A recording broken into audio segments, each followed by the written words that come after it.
over the past decades, become more and more a society of individualism. You start talking about this in the book back in 1980, and I have to say, I was about 10 at the time, and I remember very little from the Carter administration. I remember a lot more from the Reagan administration, but you lay it out that during that period of time, Reagan did away with liberalism and really shifted the focus to individualism. And I recently interviewed Douglas Rushkoff, may know him, but he recently did a book called Survival of the Richest. And whether you agree with the book or not, a component of it that I thought was pretty interesting was how the technologies that are grabbing our attention, something else you talk about in the book, have all been made to reward individualism because these social networks really don't get any revenue from getting us to collaborate or to do this in a group setting. And as you look at the youth that we've been talking about, and you brought up loneliness, I recently did an episode on this. There have been two 20-year studies worldwide that have shown 33% of all humans in over 100 countries are lonely. In the United States, 45% of adults have been found to be lonely. And I think this is just causing this disengagement at work and hopelessness and helplessness. So again, I wanted to ask, what were some of the findings that you found around this attention economy that's happening, and what have been some of the ramifications, and how do we fix it? In terms of the attention economy, anytime you have an asset transformed or refined into something more valuable, whether it's oil out of the ground into petroleum or attention into money, there are externalities, there's emissions. And we're finding that the longer you let the externalities go, the more expensive they are to unwind. And we're finding that with climate change. When you take people's attention and use it as a means of serving them ads, what ultimately happens is the way to scale that is through algorithms. And the algorithms aren't malicious, and they're not really what you call benign. They're just totally neutral. Maybe that's the term. They're just totally indifferent. And what they find is that if I can enrage you, you're more likely to come back and be on the platform like longer. Enragement equals engagement. So the algorithms take content that's likely to enrage us and promote it and give it more sunlight. So if you say, oh, I'd love to have a conversation around vaccines, what are the potential downsides, and everyone's civil, that thread gets some engagement. But if you say masks don't work and the vaccines have been proven to alter your DNA, people weigh in support, upset, call you an idiot, the people who disagree with you. And that thread turns into a lot of comments, a lot of Nissan ads, and a lot of revenue for the platform. So unfortunately, there's an economic incentive around turning us into Tyrannosaurus Rexes, where we're drawn towards movement and violence rather than having a civil conversation.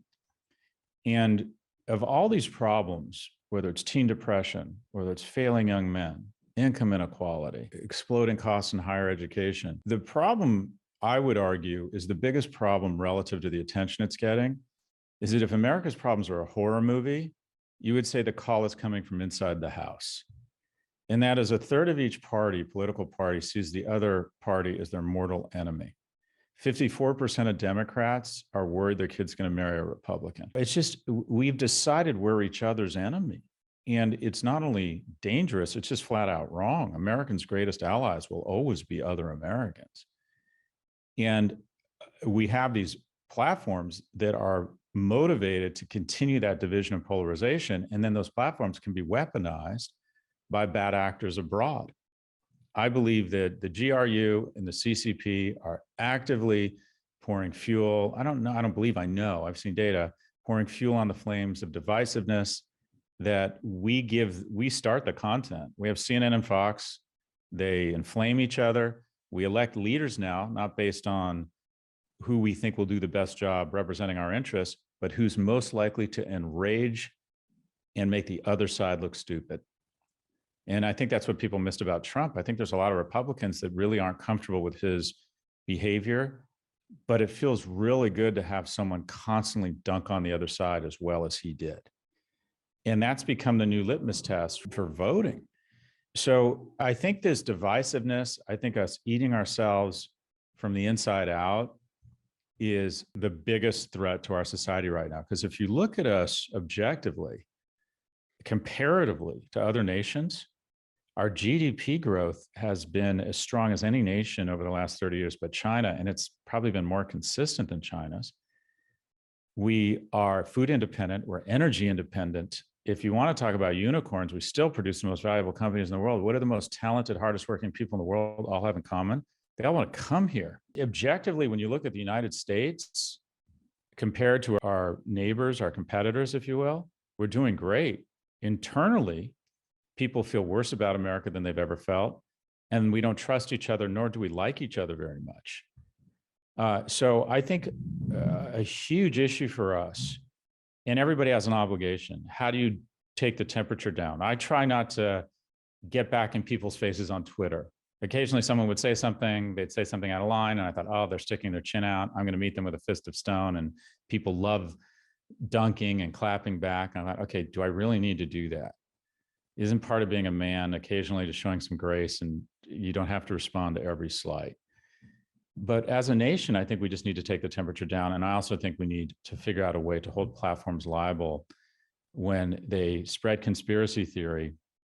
The right would call it censorship. I don't think it's censorship. I think it's creating algorithms that don't give certain information more reach than it would get on its own. If someone wants to say vaccines alter your DNA, I think they should be able to say that.